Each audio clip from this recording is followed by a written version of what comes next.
అందరంట తెల్లని వస్త్రాలు ధరించుకున్నారంట పరలోకములో. వీరెవరు?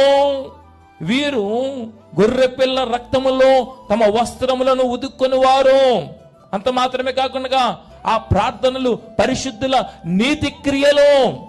ఈ భూమి మీద రక్షింపబడిన తర్వాత, బాప్తిజం పొందిన తర్వాత స్తోత్రం స్తోత్రం స్తోత్రం అంటే సరిపోదు నువ్వు పరలోకం వెళ్ళడానికి.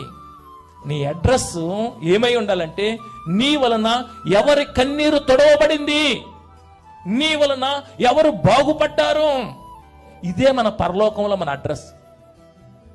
అక్కడ జాబితాలో ఉండాలంటే పలానా రోజు పలానా వారిని వీరు ఆదరించారు అంటేనే మనకు అడ్రస్ ఉంటుంది పరలోకంలో. నీ అడ్రస్ ఉందా? ఎవరికైనా తుడిచావా? ఎవరికైనా బాగోలేనప్పుడు వెళ్ళి ఒక గంట గడిపావా? నాకే పనులండి, నాకే బట్టలండి, నాకే ఉద్యోగం అండి. ఎవడి కోసం చేస్తున్న ఉద్యోగం, ఎవడి కోసం చేస్తున్న